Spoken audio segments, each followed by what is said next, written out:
หมดซืนพิธีดังกล่าวได้จัดขึ้นโดยการเข้าร่วมเป็นประธานของทานบุญมีพิมพ์จันทร์เลขาหน่วยผักบานอำนวยการโรงเรียนพระยมต้นห้วยโมงทานเพชรวงทองนายบ้านห้วยโมงเข้าร่วมมีทานคำเคืองพรมวิศักดิ์รองประธานคณะกรรมการปกครองเมืองปากทามีบรรดาองค์การปกครองบ้านเท่าแก่เดียวโฮมพ่อแม่ประชาชนภายในบ้านน้องนักเขียนตลอดฮอดแขกถึกเซินจากบ้านอ้อมข้างเข้าร่วมทานเพชรวงทองได้เล่าประวัติความเป็นมาของเผ่ากระบุและการจัดงานบุญเกลอหรือเต็ดนึมในครั้งนี้ว่าเผ่ากระมูแม่นหนึ่งในชนเผ่าพืชเมืองดั้งเดิมและดำรงชีวิตบนแผ่นดินลาวมาได้หลายพันปีมีต้นกำเนิดมาจากคอมในบทภาษามอนคาแมความหมายของบุญเกลอหมายถึงการขุดกลหรือฮื้อถอนเครื่องปลูกของฟังออกจากไห่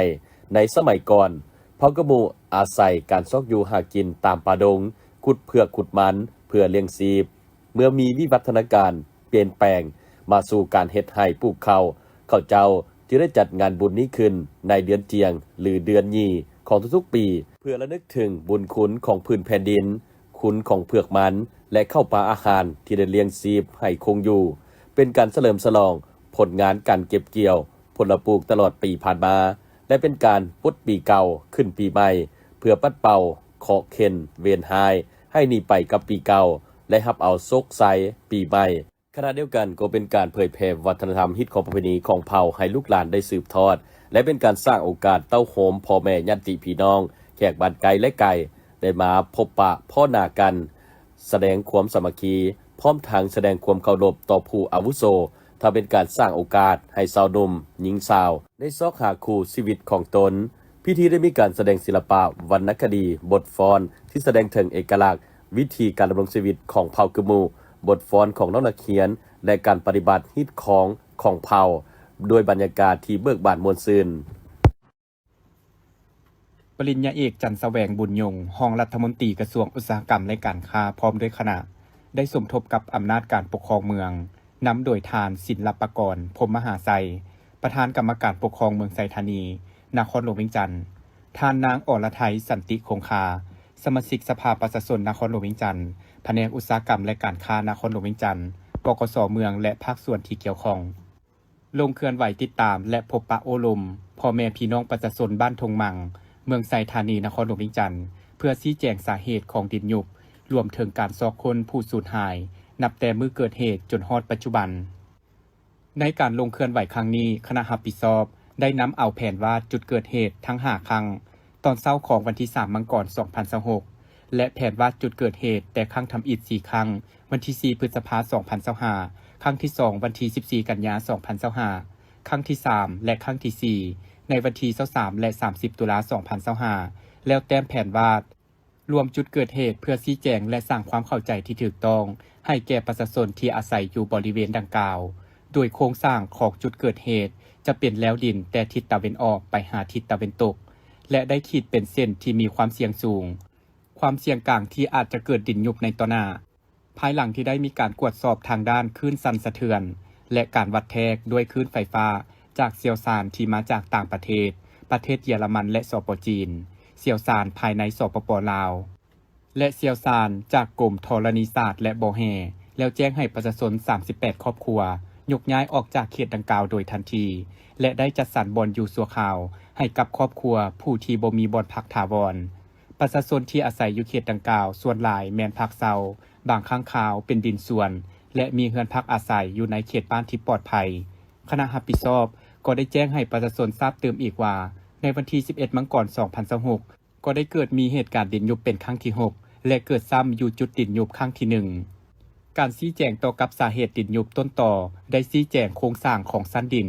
ประเภทเกลือโปแทสที่อยู่ใต้ดินดังกล่าวถึงว่าทีมงานได้นำใช้เครื่องมือสำรวจที่ทันสมัยเครื่องสั่นสะเทือนคลื่นไฟฟ้ารวมทั้งการนำใช้โดรนบินสำรวจอยู่หลุมที่ยุบลงแต่ยังต้องรอท่าการยั่งยืนจากเชี่ยวชาญจากต่างประเทศตื่มอีกต่อกับสาเหตุที่พาให้เกิดดินยุบส่วนผู้ประกอบการก็ได้ถูกสั่งโจะหรือหยุดเซาการขุดค้นนับแต่เดือนพฤษภาคม2025เป็นต้นมาเพื่อดำเนินการสำรวจหาสาเหตุดังกล่าวการแก้ไขปัญหาภายหลังที่เกิดเหตุกระทรวงอุตสาหกรรมและการค้าในนามหัวหน้าคณะที่ถูกแต่งตั้งตามข้อตกลงเลขที่04/หสนย ได้สมทบกับกระทรวงกสิกรรมและสิ่งแวดล้อมกระทรวงแรงงานและสวัสดิการสังคมองค์การปกครองนครหลวงเมืองตาแสงและชุมชนบ้านผู้พัฒนาโครงการและเชี่ยวชาญเอกราชได้ลงพื้นที่นับแต่มื้อเกิดเหตุได้แบ่งให้กับทีมงานวิชาเฉพาะเชี่ยวชาญต่างประเทศอำนาจการปกครองนครหลวงเมืองตาแสงและชุมชนบ้านรวมทั้งผู้ประกอบการให้ยกย้ายประชาชนเก็บกำสถิติจำนวนประชาชนจำนวนที่ดินผลปลูกเพื่อก้าวไปสู่การชดเชยการสร้างแผนสำรวจแต่ละจุดการค้นหาผู้สูญหายการชี้แจงต่อพ่อแม่ประชาชนอยู่เขตบ้านดังกล่าวและได้พบปะโอลมกับญาติพี่น้องผู้สูญหายพร้อมทางช่วยเหลือทางด้านวัตถุและปัจจัยเบื้องต้นกับครอบครัวผู้เสียหายสำหรับทิศทางต่อหน้าแม่นสืบต่อแผนสำรวจโครงสร้างดินที่ได้กำหนดเป็นแต่ละจุดความเสี่ยงยกย้ายประชาชนที่อยู่เขตความเสี่ยงจัดสรรบ่อนอาศัยชั่วคราวสืบต่อเก็บกำสถิติตอนดินผลปลูกสัตว์เลี้ยงของประชาชนเพื่อก้าวไปสู่การชดเชยและสืบต่อเฮ็ดเวียกกับทีมงานวิชาการเชี่ยวชาญต่างประเทศเพื่อซอกหาสาเหตุของดินยุบดังกล่าวห้องหัวหน้าแผนกการเงินนครหลวงเวียงจันทน์ได้รายงานในกองประชุมสมัยสามัญเทื่อที่10ของสภาประชาชนนครหลวงเวียงจันทน์ที่ผ่านมานี้ว่าสาเหตุที่เฮ็ดให้รายรับเกินแผนแม่นมาจากการหันเป็นทันสมัยนำใช้ระบบคุ้มครองภาษีอากรเป็นต้นแมนหันหัวหน่วยเข้าระบบแท็กลิสทั้งหมดห้อยส่วนห้อยรวมทั้งรายรับทรัพย์สินของรัฐมีการขยายฐานอากรจากการประเมินจุลวิสาหกิจหันหัวหน่วยเข้าในระบบอากรมูลค่าเพิ่มส่วนใหญ่ได้จากรายรับอากรมูลค่าเพิ่มอากรกำไรอากรเงินเดือนและอากรรายได้มีการนำใช้ระบบชำระเงินค่าภาษีอากรผ่านระบบธนาคารโดยแจ้งการมอบด้วยตนเองบวกกับความเอาใจใส่การชี้นำขององค์การปกครองนครหลวงเวียงจันทน์กระทรวงการเงินและองค์การปกครองเมืองสำหรับคำซักถามเกี่ยวกับแหล่งรายรับที่ยังเก็บบ่หมดนั้นท่านได้ชี้แจงให้ฮู้ว่าปัจจุบันสวยสาอากรประจำนครหลวงแม่นได้หันเป็นทันสมัยหันเอาหัวหน่วยเข้าในระบบสำเร็จแล้วโดยสามารถแจ้งมอบด้วยตนเองผ่านระบบแท็กลิสต์แต่ก็ยังมีบางหัวหน่วยที่ยังมีการเสื่องอ่ำรายรับสินการขายสินค้าการบริการบ่ออกใบเก็บเงินเจ้าหน้าที่สวยสาอากรก็ได้ลงกวดกาติดตามแต่บ่ทั่วถึงดังนั้นจึงเรียกร้องมายังสังคมภาคส่วนที่เกี่ยวข้องต้องมีส่วนร่วมและเป็นเจ้าการในการปฏิบัติระเบียบกฎหมายและสนองข้อมูลในแขนงสวยสาอากรตามความเป็นจริงสำหรับปี 2026 จะสู่ชนหันหัวหน่วยจุลวิสาหกิจเข้าในระบบอากรมูลค่าเพิ่มถือบัญชีนำใช้ใบเก็บเงินและแจ้งมอบตามระเบียบกฎหมายซึ่งสวยสาอากรประจำนครหลวงเวียงจันทน์จะได้ลงสมทบบรรดาเมืองเผยแพร่ระเบียบกฎหมายแนะนำขั้นตอนกลไกการแจ้งมอบอากรด้วยตนเอง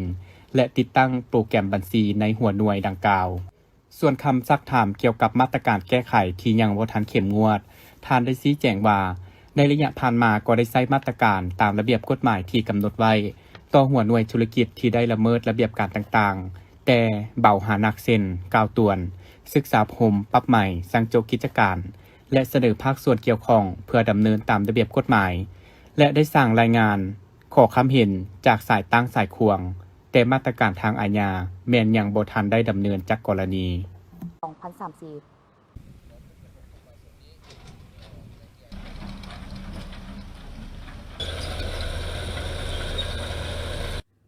โครงการทางด่วนเวียงจันทน์หาหาโนยแม่นเป็นโครงการยุทธศาสตร์ที่สำคัญระหว่างลาวเวียดนามและทั้งเป็นโครงการหัดแน่นสายพัวพันและพักดันเศรษฐกิจของสองประเทศเนื่องจากว่าโครงการนี้จะได้เชื่อมจอดเชื่อมโยงจากศูนย์กลางทางอำนาจเศรษฐกิจคือเมืองหลวงของสองประเทศเข้าหากันแน่นอนถ้าโครงการนี้ก่อสร้างสำเร็จจะกลายเป็นโครงการที่สร้างเศรษฐกิจอย่างหลวงลายเป็นต้นแมนการคมนาคมที่สะดวกสบายขึ้นลดเวลาการเดินทางและเกิดมีธุรกิจปิ่นอ้อมโครงการหลายแขนงรวมไปถึงการส่งเสริมแขนงการท่องเที่ยวที่เป็นแขนงการหนึ่งที่สำคัญในการช่วยขับเคลื่อนเศรษฐกิจของลาวให้ขยายตัวในนี้ประเทศลาวก็ยังเป็นอีกจุดหมายปลายทางที่สำคัญของนักท่องเที่ยวชาวเวียดนามที่เดินทางมาท่องเที่ยวเป็นอันดับที่2ห้องเพียงนักท่องเที่ยวจากไทยโดยอิงตามสถิติตัวเลข10 เดือนของปี 2025 ผ่านมามีนักท่องเที่ยวจากเวียด ดนามเดินทางมาเที่ยวลาวเกือบ1 ล้านคนสนั้นจึงเฮ็ดให้โครงการทางด่วนเวียงจันทน์หาหาโนยกลายเป็นโครงการยุทธศาสตร์ที่สำคัญที่จะเล็งก่อสร้างให้สำเร็จโดยเฉพาะส่วนที่2ระยะแต่เมืองปากสันหาเมืองไซจำพรแขวงบุรีคำไซหาไส้แดนลาวเวียดนามมีความยาว 203.8 กิโลเมตรที่เริ่มลงมือก่อสร้างตั้งแต่เดือนตุลา2025เป็นต้นมาโดย3บริษัทคือกลุ่มบริษัทน้ำทาก่อสร้างขวดทางจำกัดบริษัท CK การค้าขาเข้าขาออกจำกัดและบริษัท 3S พารณาจำกัดปัจจุบันแม่นความเร่งลงมือก่อสร้างเฮ็ดให้โครงการมีความคืบหน้าอย่างต่อเนื่อง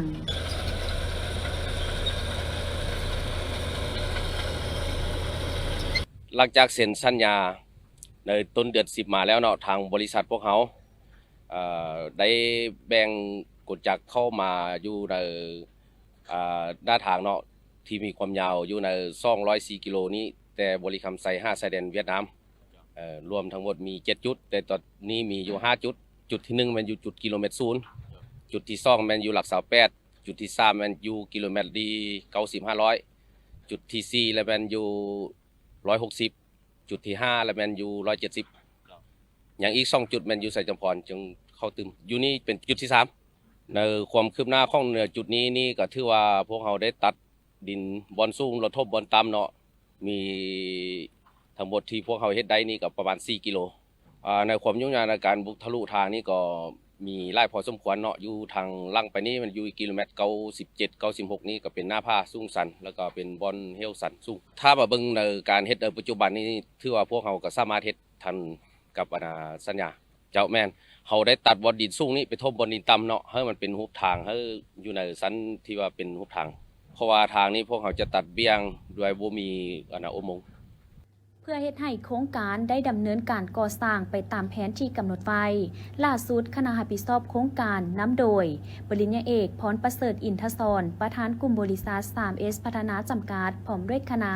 ก็ได้ลงติดตามการก่อสร้างและลงพบปะการนำของเมืองเวียงทองเมืองไซจำพรเพื่อปรึกษาหารือถึงผลกระทบต่างๆที่แล้วเส้นทางโครงการทางด่วนผ่านเป็นต้นแมนผลกระทบต่อประชาชนผลกระทบต่อสิ่งแวดล้อมและอื่นๆเพื่อพร้อมกันหาวิธีการและช่องทางในการแก้ไข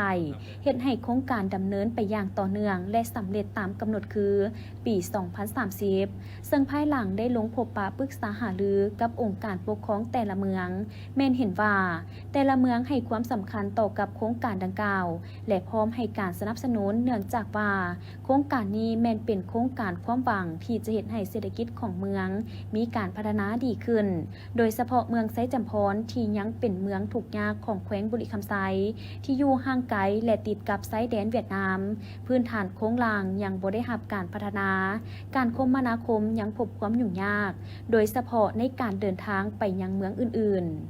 ๆมาสู่ระยะปัจจุบันนี้มันพื้นฐานของร่างการพัฒนาเศรษฐกิจสังคมของเมืองของพวกเฮาจะสำหรับเมืองไซจำพรเฮาก็เป็นเมืองที่เป็นเมืองยังเป็นเมืองพ้นเมืองทุกอย่างประสานอยู่ในเมืองไซจำพรก็มีแต่17บ้านคนละเมืองก็10 ไปพันกว่าคนในนั้นเมืองของพวกเฮาก็ได้ประกาศเป็นบ้านพ้นทุกข์อยู่ใน6บ้านประสานตัวนี้ก็ใช้พื้นฐานของร่างของเมืองของพวกเฮาเซกำลังผ่านขยายมาที่กล่องประชุมใหญ่ครั้งที่4ของเมืองผ่านขยายมาที่8ของภาคแขวงมาใส่เวียดนามตัวจริงของเมืองของเฮาเป้าหมายหลักก็เพื่อพัฒนาพื้นฐานของร่างเฮ็ดให้ประชาชนพ้นทุกข์จากทุกอย่างปัจจุบันนี้เรื่องเส้นทางพื้นฐานของร่างเส้นทางมาเฮาปัจจุบันก็ถือว่า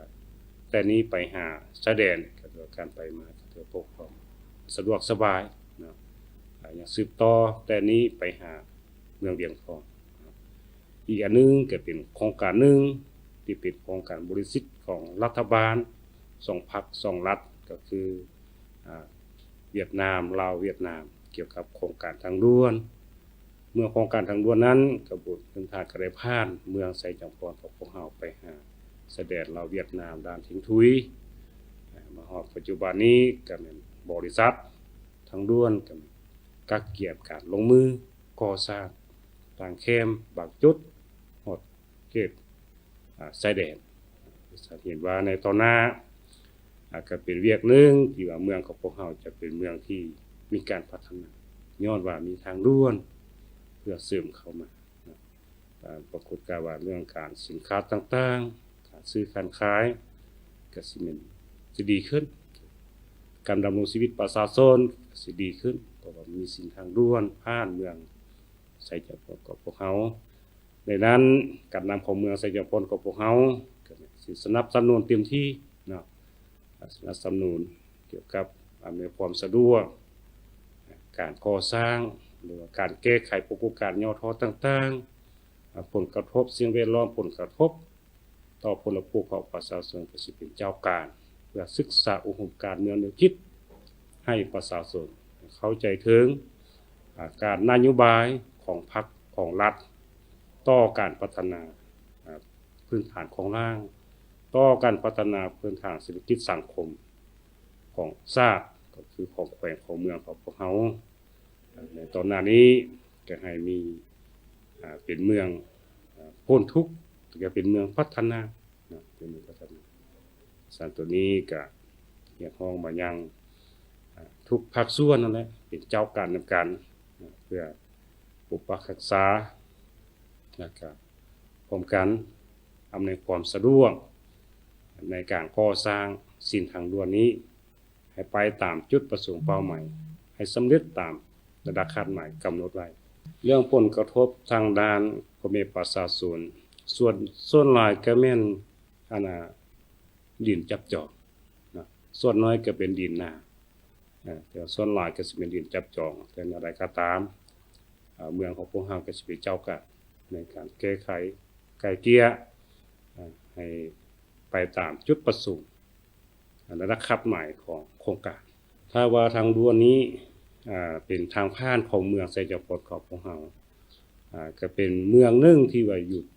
ติดกับชายแดนลาวเวียดคิดว่าในตอนนั้นก็เป็นเมืองเศรษฐกิจเป็นสินทางที่ผ่านแล้วก็เป็นเมืองที่ติดกับชายแดนเวียดนามนะในตอนนั้นก็เป็นประตูทางผ่านสินค้าต่างๆคิดว่าเส้นทางด่วนนี้จะได้รับการสำเร็จแล้วคิดว่าทางด่วนนี้ก็เป็นเวียกหนึ่งหรือเป็นเศรษฐกิจหนึ่งที่ว่ายกระดับของเมืองไสยพลกับพวกเรานี้ก็ถือว่าเป็นกระดูกขั้นในด้านเศรษฐกิจเพราะว่าจะเป็นสินค้าทางผ่านแล้วก็สินค้าการซื้อการขายบางเทื่อมันก็สิหลายขึ้นก็สามารถเฮ็ดให้เมืองไสยพลก็เป็นเมืองพ้นทุกข์เป็นเมืองพัฒนาประชาชนก็สิเป็นเมืองประชาชนก็ดีลุกพ้นออกจากความทุกข์ยากเชื่อมั่นว่าการสินนำพาของพรรคหรือว่าเมืองของพวกเรานี้ในตอนหน้าก็สิเป็นเมืองพัฒนาและก็เป็นเมืองพ้นทุกข์พัฒนาในตอนหน้าด้านปัจจุบันนี้ก็ยังเป็นด้านเรียกว่าเป็นด้านประเพณีนะสินค้าต่างๆก็ยังบ่ทันได้รับการภาคเพราะว่ายังบ่ทันมีภาษีมาประจับมีแต่บางสินค้าที่มีความจำเป็นของบริษัทก็จะไม่ได้เอานำเข้านะเพราะว่าเป็นสินค้าต่างๆก็ยังบ่ทันอนุญาตนำเข้านะแต่ว่าตามแผนนี้ของแขวงก็คือของรัฐบาลว่าก็สิยกเป็นด้านสกุลมองมานี้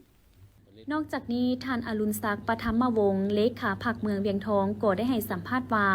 โครงการทางด่วนเวียงจันทน์หาโนยนี้แม้นเป็นโครงการที่สำคัญที่จะช่วยยกระดับการเดินทางและการค้าการขนส่งรวมไปถึงการพัฒนาเศรษฐกิจของเมืองในหลายแขนงการเพราะจะสามารถเชื่อมต่อการคมนาคมระหว่างเมืองเวียงทองไปยังต่างเมืองต่างแขวงและต่างประเทศดังนั้นองค์การปกครองเมืองจึงให้ความสำคัญและพร้อมให้การสนับสนุนโครงการได้ดำเนินไปอย่างลุล่วงสำหรับเมืองของเรานี้ก็มีเส้นทางด่วนมาจากปักสันหาเมืองไสยจำพรเนาะ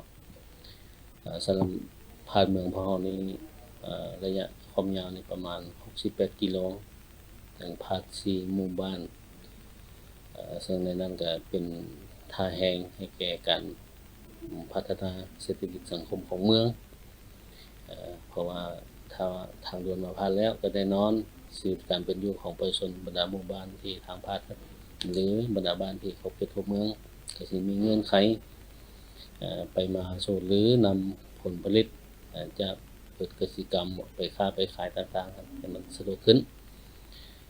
แต่ว่าแน่นอนโครงการในการบ่ผ่านก็ต้องมีผลกระทบของประชาชนโดยเฉพาะมันหน้าที่การปลูกการเลี้ยงโหให้ไปนาต่างๆนั่นแหละแต่ว่าพวกเราก็มีคณะรับผิดชอบคันเมืองก็มีการแต่งตั้งเรียบร้อยแล้ว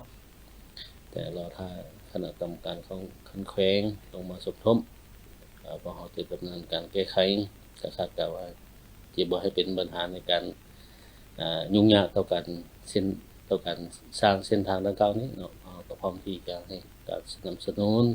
ให้การร่วมมือเพื่อให้เส้นทางดังกล่าวนี้ได้ก่อสร้างไปตามแผนให้มันสำเร็จตามขั้นหมายเนาะชั้นอีกอันนึงเขาจะเรียกร้องให้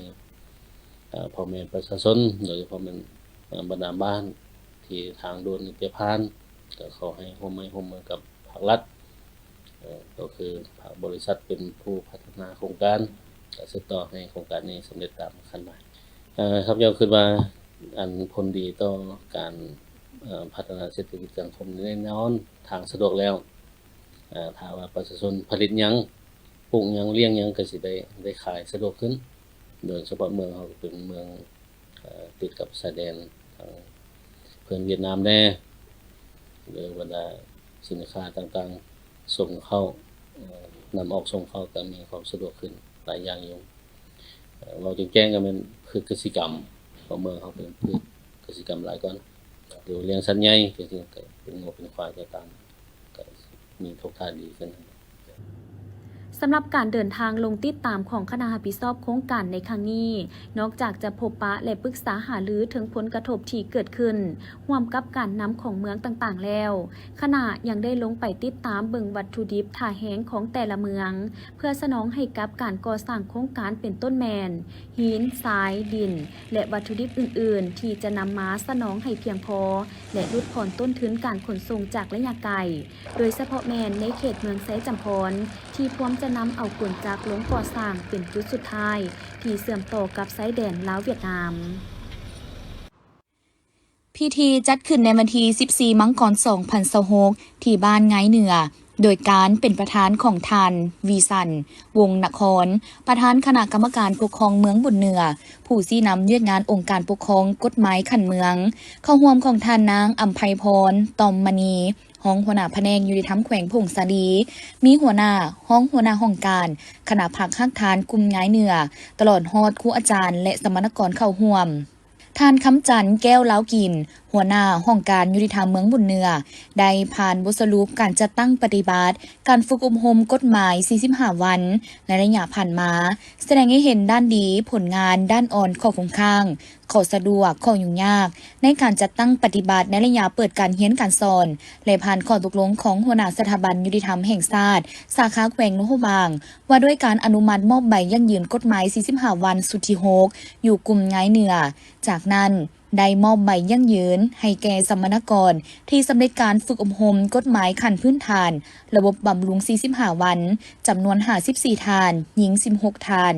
ในพิธียังได้มอบใบย่องย้อให้ผู้ที่มีผลงานเฮียนดีเฮียนเก่งและบริษัทกลุ่มกองบุคคลสุดนี้อีกด้วยโอกาสนี้ท่านประธานคณะกรรมการปกครองเมืองได้โอรมต่อพิธีซึ่งท่านได้แสดงความย่องย้อสมเสยห้องการยุติธรรมเมืองคณะรับผิดชอบครูอาจารย์นักสมณกรและองค์การจัดตั้งบ้านที่ได้เอาใจใส่อำนวยความสะดวกและมีความตัดสินใจสูงเข้าฝึกอบรมกฎหมาย45 วันจนสำเร็จตามระดับขั้นหมายที่วางไว้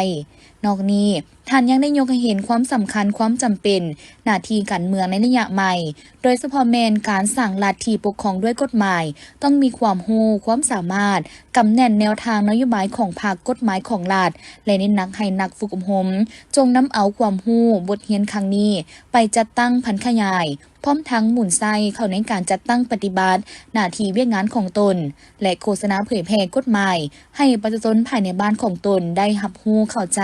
ต่อกับกฎหมายต่างๆเพื่อเป็นการแก้ไขปรากฏการณ์หย่อท่อที่เกิดขึ้นอยู่ภายในองค์การจัด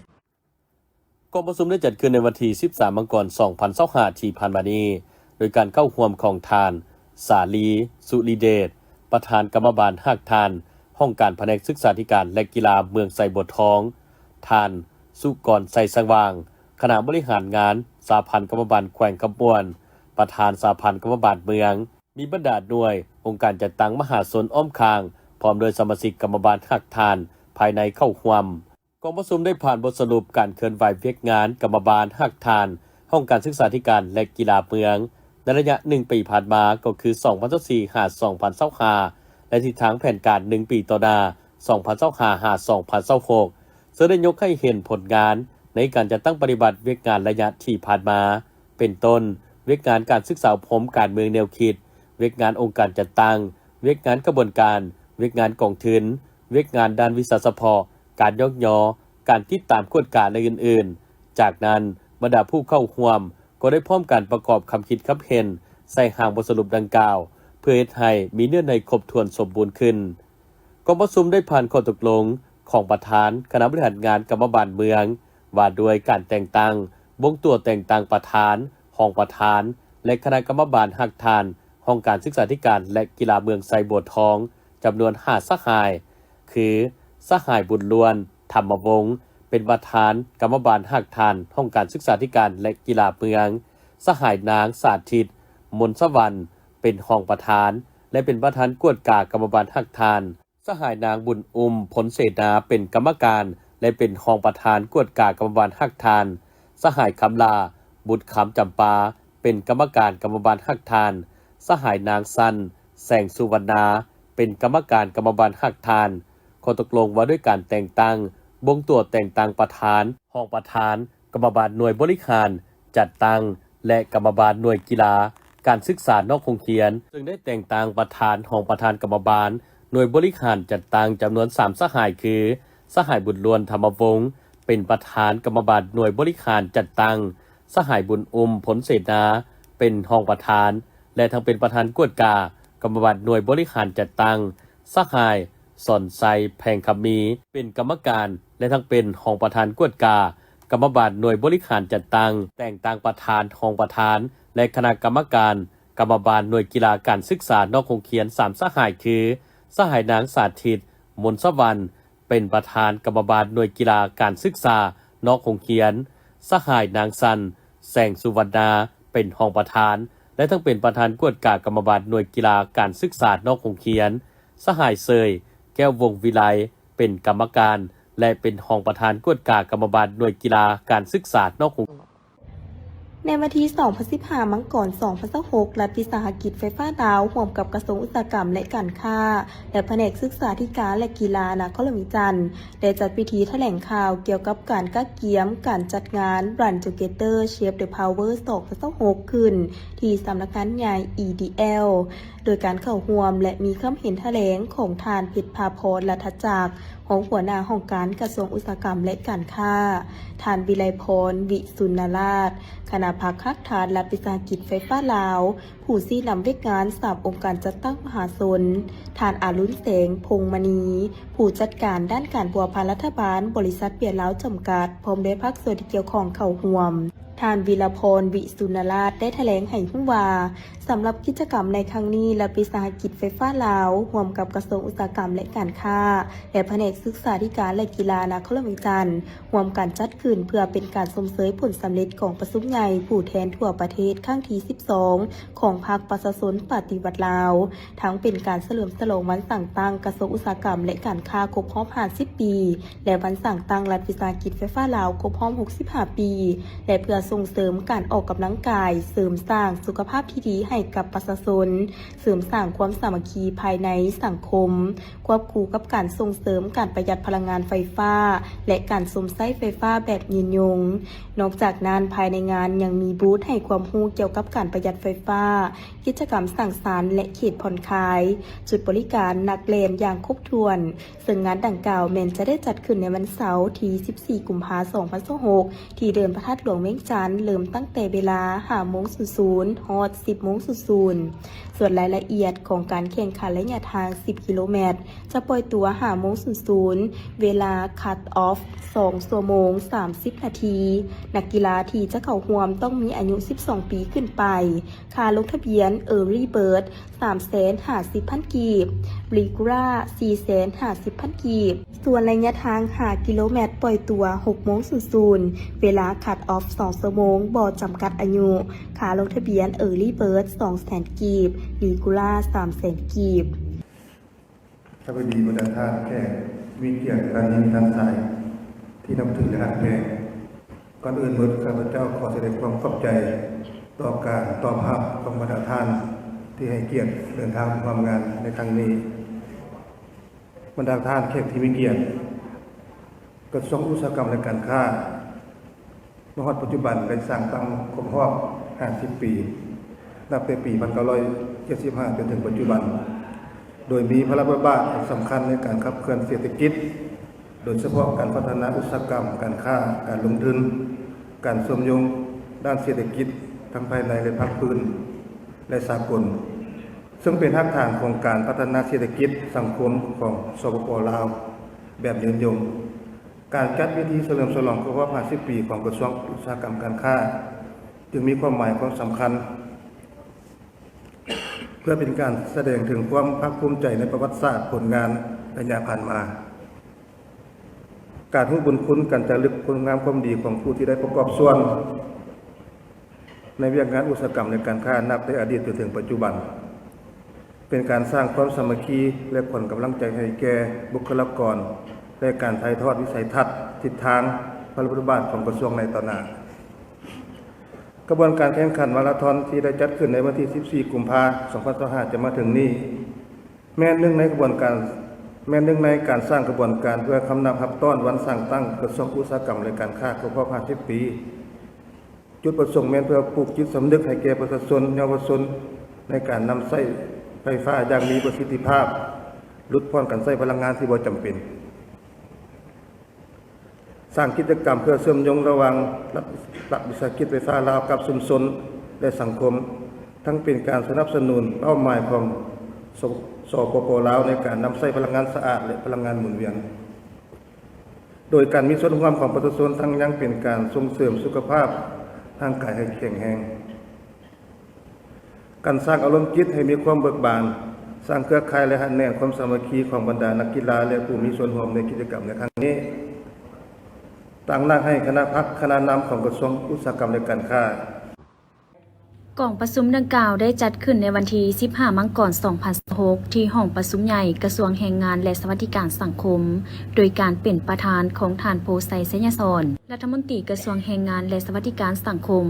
มีห้องรัฐมนตรีกระทรวงศึกษาห้องรัฐมนตรีกระทรวงยุติธรรมห้องรัฐมนตรีกระทรวงวัฒนธรรมและการท่องเที่ยวพร้อมด้วยภาคส่วนที่เกี่ยวข้องเข้าร่วมในพิธีท่านโพไซเสยสรได้มีคำเห็นกล่าวเปิดกล่องประชุมว่า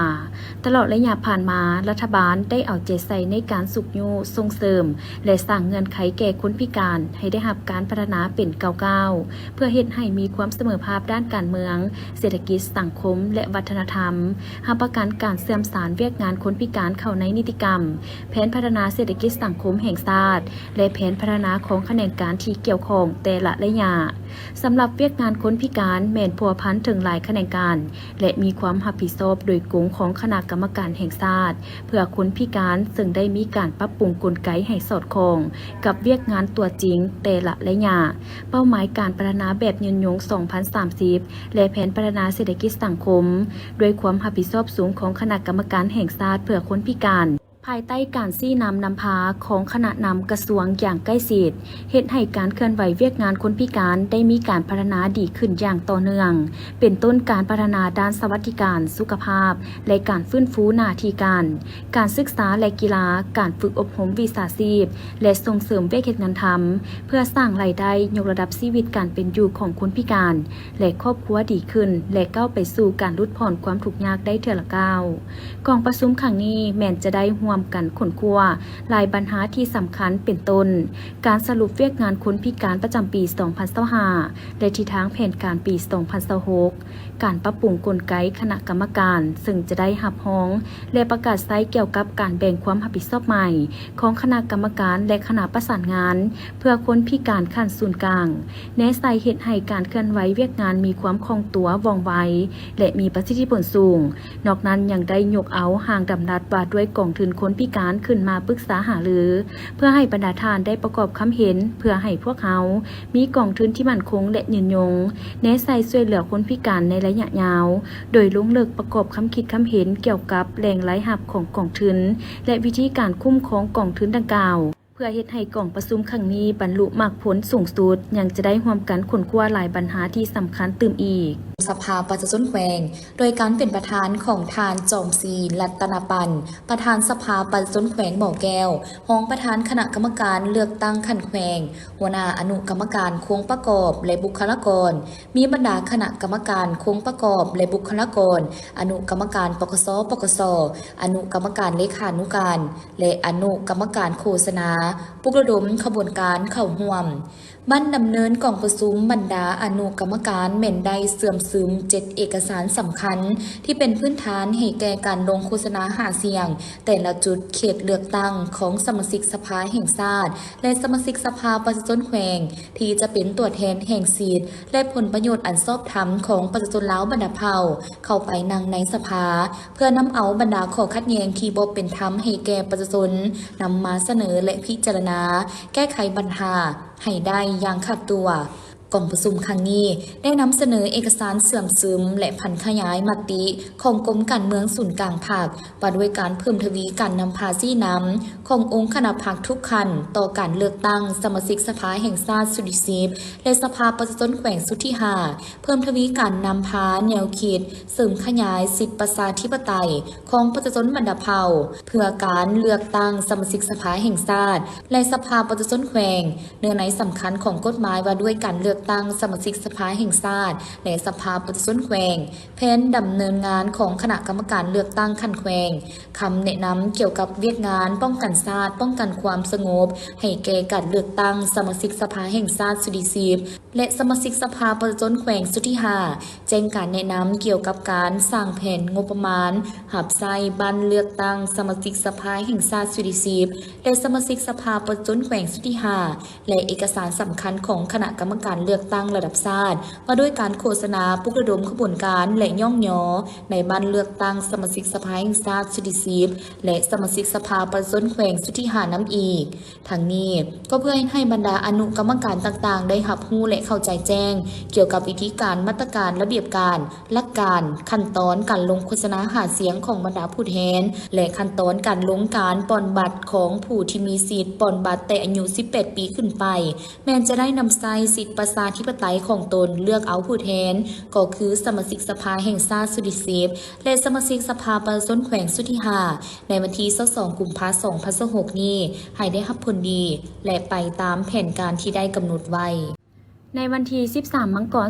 2026 กรมสถิติเศรษฐกิจและสังคมและกรมศุลกากรได้จัดกล่องประชุมปรึกษาหารือแลกเปลี่ยนวีซ่าเฉพาะเกี่ยวกับการสำรวจเศรษฐกิจทั่วประเทศครั้งที่ 4 โดยการเข้าร่วมของท่านบุญประเสริฐศรีกุลบุตรหัวหน้ากรมศุลกากรกระทรวงการเงินพร้อมด้วยคณะและท่านนางสาลิกาจันทรวงศ์ของหัวหน้ากลุ่มสถิติเศรษฐกิจและสังคมศูนย์สถิติแห่งชาติพร้อมด้วยคณะเข้าร่วมในวาระก่อนประชุม2ฝ่ายได้มีการแลกเปลี่ยนคำคิดคำเห็นร่วมกันอย่างกงไปกงมาซึ่งในนั้นกลุ่มศุลกากรได้นำเสนอเกี่ยวกับโครงสร้างการจัดตั้งและนิติกรรมต่างๆที่เกี่ยวกับกลุ่มศุลกากรแต่ขั้นศูนย์กลางถึงขั้นท้องถิ่นทิศทางแผนการในการปรับปรุงการขยายฐานรายรับในต่อหน้าเป็นต้นแมน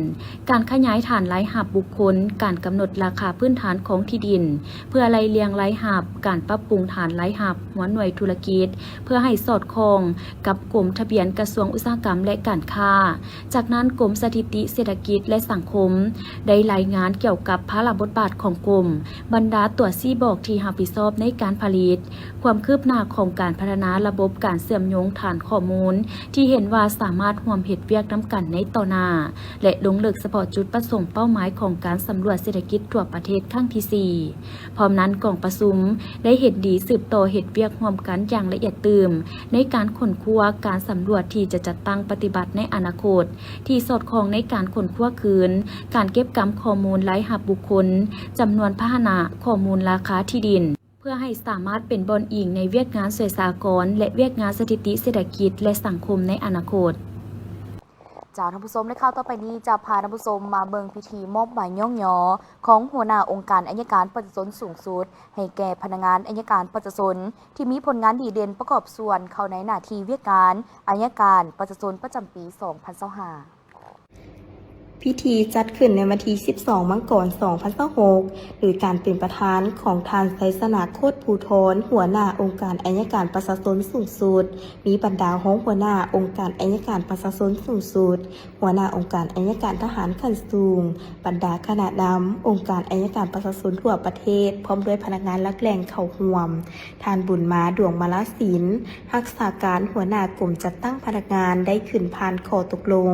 การมอบใบย่องยอให้กลุ่มกองและบุคคลในการจัดตั้งปฏิบัติขอแข่งขัน 3 มี 4 หับประกันประจำปี 2025 ขององค์การอัยการประชาชนและองค์การอัยการทหารในขอบเขตทั่วประเทศโดยเป็นเกียรติมอบของทานไสสนาโคตรภูธรโดยมีกลุ่มกองทั้งหมด 81 กลุ่มกองย่องยอ 64 กลุ่มกองและสุ่มเสย 17 กลุ่มกองมีพนักงานทั้งหมด 1,799 ทานหญิง 634 คนในนั้นมอบใบย่องยอบุคคลให้แก่พนักงานรัฐกรองค์การอัยการประชาชนทั่วประเทศและองค์การอัยการทหารทั้งหมดมี 1,599 ทานหญิง575 ทานใบสุ่มเสย174 ทานหญิง 64 ทานพิธีดังกล่าวได้จัดขึ้นอย่างสมเกียรติโอกาสนี้ทานไสสนาโคตรภูธรยังได้โอลมต่อสมาชิกพรรคพนักงานรัฐกรโดยได้กล่าวย่องยอสุ่มเสยต่อผลงานผลสำเร็จต่างๆของกลุ่มกองและบุคคลที่ญาติมาได้ในปี 2025 พร้อมทั้งให้ที่ซี่น้ำให้สืบต่อปรับปรุงแบบแผนวิธีเฮ็ดเวียกเป็นหมู่คณะ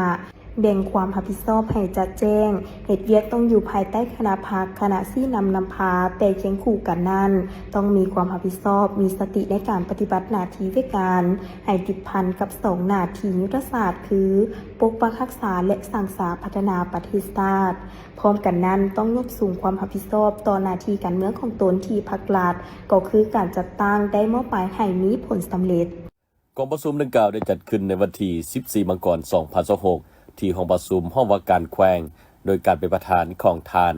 ธงสวรรณโพสราชหัวหน้าแผนกเทคโนโลยีและการสื่อสารแขวงไชยสมบูรณ์มีแผนกการองค์การอ้อมข้างแขวงคณะแผนกการนำเมืองหาเมืองบรรดาผู้อำนวยการบริษัทที่ให้บริการทางด้านไปรษณีย์โทรคมนาคมและการสื่อสารสาขาแขวงตลอดฮอดพนักงานรัฐกรในแขนงเทคโนโลยีและการสื่อสารของแขวงไชยสมบูรณ์เข้าร่วม